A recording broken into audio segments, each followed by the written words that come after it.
Monaco uurijad nimetasid täna sisuliselt Ukraina oligarhi Yermolajevi mõrvakatse tellija. Monacos aset leidnud juhtum lõi kõik lääne meediaväljaanded kihama, sest selles on seotud just Ukraina oligarh. Monaco uurijate arvates võib sanktsioonide all oleva Ukraina oligarhi Vadim Yermolajevi perekonna ründamisega olla seotud Ukraina julgeolekuteenistus.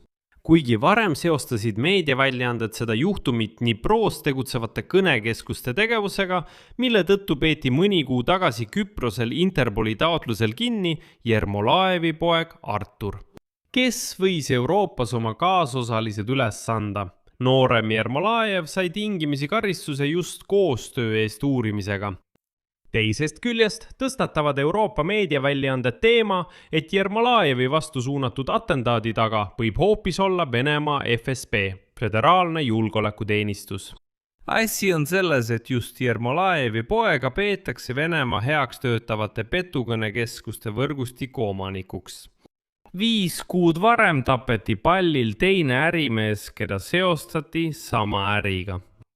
Ja juba eelmise aasta oktoobris väitis FSB direktor Aleksandr Portnikov, et Ukraina territooriumil tegutseb üle 120 kõnekeskuse, mida väidetavalt juhivad SBU ja Ukraina relvajõud. Ja eelmisel päeval ründasid Vene droonid just nimelt kõnekeskusid Dnipros ning Portnikov lubas kätte maksta. Nii et siin on tõesti, mida uurida. Niisiis, räägime kõigest järjekorras. Kõigepealt meenutan toimuvat üldiselt. 29. juunil umbes kell 21.00 kohaliku aja järgi toimus plahvatus ühe Monaco maja juures. Valvekaamera salvestas hetke, mil seljakott lõhkeseadeldisega asetati hoone vundamendi juurde. Kahtlusalune, keda on videos näha, ületas jalgsi Monaco piiri ja kadus kusagil Prantsusmaal. Plahvatuse tagajärjel said vigastada mees ja naine ning samuti 13-aastane nooruk, tõenäoliselt selle paari sugulane. Teisipäeva hommikul teatas Monaco peaprokurör Stéphane Thibault, et plahvatuses said vigastada Yermolajev ja tema partner, kes sai väga tõsiseid vigastusi. Politseile polnud midagi teada Yermolajevi aadressil tehtud ähvardustest. Yermolajev märgin kogus oma varanduse Ukraina kaguosas asuvast Dnipro linnas tormilistel postsovetlikel aastatel. Ta tegeles peamiselt kinnisvaraga ja kuulus mingil hetkel Ukraina rikkaimate inimeste hulka. Ja teate, mulle meeldis, kuidas Dnipro linna täna CNN-is kirjeldati. Tsitaat. Enne sõda oli Dnipro tuntud kui edeva rikkuse ja luksuse pealinn, kus kohalike võimude ja kuritegelike elementide vahe ei olnud alati selge. Linn on tuntud ka oma jõuka juudi kogukonna poolest, mille silmapaistev ja aktiivne liige oli Yermolajev. Yermolajev lahkus oma kodumaalt ja loobus Ukraina kodakondsusest. 2019. aastal 58-aastane oligarh ja poliitik on praegu Küprose kodanik, kuigi varem elas ta Monacos. Nii et atentaadi motiiv jääb lõpuni ebaselgeks. Yermolajevil ei ole justkui ilmseid seoseid sõjaga Ukrainas, aga nagu öeldakse, ainult ilmseid. 2023 aasta detsembris kehtestas Kiiev tema vastu sanktsioonid äritegevuse eest Venemaa poolt okupeeritud Krimmis. Kuid Yermolajevi poeg Artur Yermolajev on tuntud tegelane Ukraina kriminaalsel maastikul. Ta arreteeriti sel kevadel Küprosel süüdistatuna selles, et oli ulatusliku pettuse skeemi just nende samade kõnekeskuste organiseerija. Hiljem anti ta Eestile välja, kus ta tunnistati aprillis süüdi eriti suures ulatuses toime pandud pettuses. Ja nüüd kohtudokumentide kohaselt tunnistas Artur Yermolajev end süüdi telefonipettuse skeemi loomises ja juhtimises.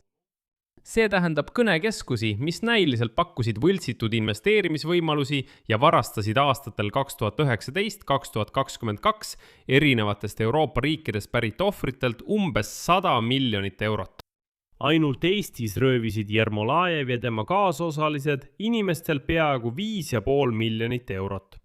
Talle mõisteti 5 aastat vangistust, kuid ta sõlmis uurijatega kokkuleppe, mille kohaselt ta deporteeriti Eestis pärast vaid 4 kuu pikkust karistuse kandmist. Ta maksis trahvi summas 8,5 miljonit eurot ning kandis kulud, mis olid seotud tema väljaandmisega Eestisse. ja nüüd Eesti meedia andmetel pärast seda ta deporteeriti Iisraeli, kus ta tõenäoliselt praegu ka viibib. Kuid enne lahkumist jõudis ta väidetavalt anda uurimisel üles oma Euroopa poliitikud ja kaalutakse versiooni, et atendaadi taga Jermolajevi vastu seisab selline rahvusvaheline kriminaalne sündikaat, ehk siis tema kaasosalised, tema kuriteokaaslased, kelle ta võis tõepoolest uurimisel üles anda, mille eest teda ka vabastati. Ja täna ilmub teave selle kohta, et Monaco uurijad arvavad, et Ukraina sanktsioonide all oleva oligarhi Vadim Jermolajevi perekonna vastu suunatud rünnakuga võib olla seotud Ukraina julgeolekuteenistus. Kuigi varem seostasid meediaväljaanded juhtumit Dnipro kõnekeskuste tegevusega, mille tõttu arreteeriti mõni kuu tagasi Küprosel Interpoli taotlusel juba mainitud Jermolajevi poeg Artur. Sellest kirjutab täna väljaanne Le Figaro. Kiievi võimud on seda juhtumit juba kommenteerinud ning tegid seda juba üleeile. Seal kinnitati, et Ukraina diplomaadid on kohal Ukraina päritolu perekonna vastu toime pandud atendaadi sündmuskohal ning lisati, et ametkond tuvastab kannatanuid ja kontrollib teavet nende Ukraina kodakondsuse kohta. Ja eile pressibriifingul rääkis Monaco peaprokurör Stefan Thibault, et õiguskaitseorganid jätkavad siiani tuvastamata pommipanija jälitamist. Seal loodetakse, et tema tabamine õnnestub üsna pea. Samal ajal ilmus meedias teave, et põgeneja võis juba suunduda Itaaliasse, kuid prokuratuur seda ei kinnita ega avalda, kas tal oli kaasosaline või korraldaja. Tõenäoliselt on nad ta juba kaotanud. Ja edasi tsiteerin Le Figarod, millele täna paljud Vene propagandistid tähelepanu pöörasid. Tsitaat.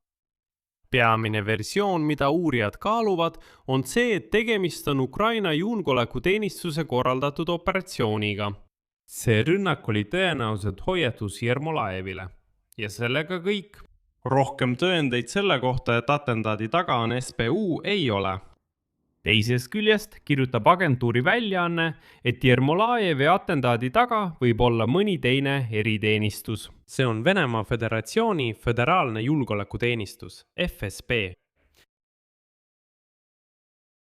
Asi on selles, et Dnipro kõnekeskused meelitavad aktiivselt raha välja venelastelt, eriti metsikutelt Vene okupantidelt. Ja FSB juht Portnikov ähvardas selle eest isegi kätte maksta. Esmaspäeval Monacos plahvatuses kannatada saanud Vadim Jermolajevil oli mitu lugu, mis sidusid teda Venemaaga. Esiteks süüdistati teda Ukrainas äriga jätkamises Krimmis pärast annekteerimist ja sadade miljonite rublade maksmises Venemaa eelarvesse. Teiseks peetakse tema poega Venemaa heaks töötavate petuskeemidega kõnekeskuste võrgustiku omanikuks. 5 kuud varem tapeti Balil teine ärimees, keda samuti seostati samade Dnipro kõnekeskuste äridega. Ja nüüd rõhutab kogu Vene propaganda just Ermolajeva seotust kõnekeskustega. Ermolajevile kuulub veini ettevõte Krimmis ning pärast poolsaare annekteerimist Venemaa poolt jagati tema ettevõtte Alev Vinal lihtsalt Ukraina ja Venemaa osaks. Ettevõtte Alev Vinal Krimmi allüksus ning Ermolajeviga seotud veiniettevõtte Burljuk said pärast annekteerimist Venemaal korduvalt laene, mis tõestab, et Ermolajev jätkas seal töötamist. Lisaks täitsid Ermolajevi ettevõtted vähemalt 4 lepingut Venemaa riigiasutustega, kokku peaaegu 140 miljoni rubla väärtuses. Lõpuks alles 2023 aasta detsembris ehk peaaegu 10 aastat hiljem kehtestas Volodõmõr Zelenski Ermolajevi vastu sanktsioonid just Krimmi territooriumil tegutsemise eest. Ja uurijad arvutasid siis välja, et Krimmi okupeerimise aja jooksul maksis Ermolajev Vene riigikassasse peaaegu 500 miljonit rubla makse. Lisaks külastas Ermolajev alates annekteerimisest Venemaad vähemalt 8 korda kuni 2018. aasta detsembrini. Selle kohta on tõendeid lekkinud andmetest.